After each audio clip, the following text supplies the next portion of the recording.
मैं अपने लोगों को निराश नहीं करूंगा।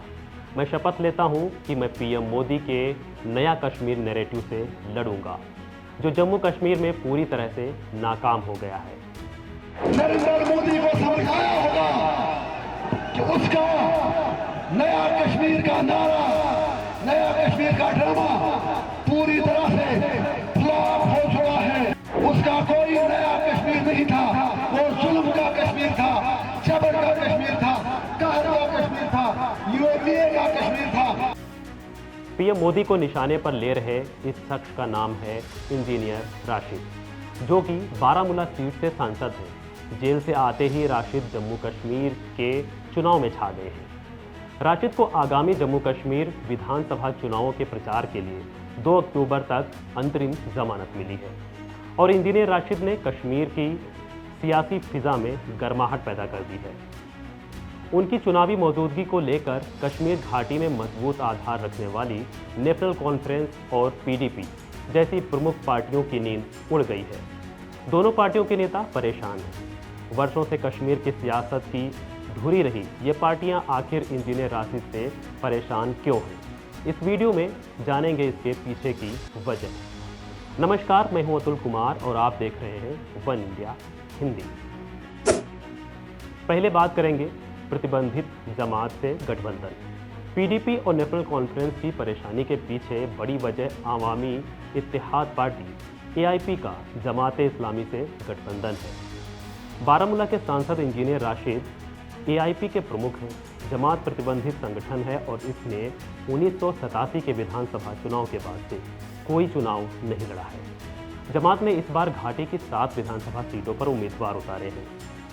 जब जमात और एआईपी में गठबंधन हो गया है तो मुख्य पार्टियों को टेंशन ये है कि इंजीनियर राशिद का ग्लैमर और जमात का कैडर मिलकर उनका सियासी गुणागणित बिगाड़ सकता है।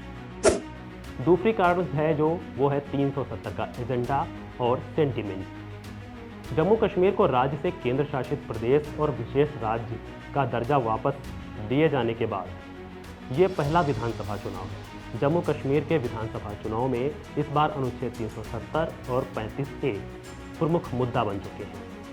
नेशनल कॉन्फ्रेंस से लेकर पीडीपी तक घाटी के हर प्रमुख दल के एजेंडे में ये प्रमुख मुद्दा है। इंजीनियर राशिद और जमात भी मजबूती से इसकी बात उठा रहे हैं। कश्मीर के सेंटीमेंट से जुड़े इन मुद्दों को लेकर इंजीनियर राशिद की प्रमुख मुखरता रही है। दोनों प्रमुख दलों की टेंशन इसको लेकर काफ़ी बढ़ रही है। संसदीय चुनावों के नतीजे। हाल ही में हुए संसदीय चुनाव में इंजीनियर राशिद ने बड़ा कमाल कर दिखाया था। राशिद ने बारामूला सीट से निर्दलीय चुनाव लड़ा था। बारामूला सीट पर नेशनल कॉन्फ्रेंस की ओर से पूर्व मुख्यमंत्री उमर अब्दुल्ला खुद चुनावी मैदान में थे। तब राशिद ने नेशनल कॉन्फ्रेंस के सबसे बड़े चेहरे में से एक उमर को पटकनी दे दी थी और एक तरफा जीत हासिल करते हुए करीब 2 लाखों के वोट के अंतर से जीत दर्ज की थी। विधानसभा चुनाव में भी उमर अब्दुल्ला बडगाम विधानसभा सीट से चुनावी मैदान में हैं, जो उसी बारामूला संसदीय क्षेत्र में पड़ती है जहां से इंजीनियर राशिद सांसद हैं। अगली जो बात है वो है अलगाववादी वोट। महबूबा मुफ्ती की पीडीपी को जमात का साथ मिलता रहा है। जमात की इमेज अलगाववादी पार्टी के रूप में देखी जाती है और पीडीपी को लेकर ये भी कहा जाता है कि पार्टी की लाइन सॉफ्ट अलगाववाद की रही है और यही वजह है कि उसे जमात का समर्थन मिलता रहा है। लेकिन दूसरी ओर नेशनल कॉन्फ्रेंस की इमेज उदारवादी दल के रूप में बताई जाती है। जमात और एआईपी दोनों की ही राजनीति का आधार कश्मीर समस्या का समाधान रहा है। ऐसे में जब एक विकल्प मौजूद है सॉफ्ट या हार्ड अलगाववादी, महबूबा मुफ्ती और फारूक अब्दुल्ला की पार्टी पर भरोसा करेंगे, ऐसा नहीं लगता। तो ये कुछ प्रमुख बातें हैं जिनके चलते इंजीनियर राशिद सबकी नींद उड़ा रखे हैं। जम्मू कश्मीर चुनाव को लेकर आपका क्या कहना है, आपकी क्या राय है, कमेंट कर अपनी राय दें। बाकी इस खबर में इतना ही। खबरों से जुड़े अन्य अपडेट्स के लिए बने रहें वन इंडिया हिंदी के साथ।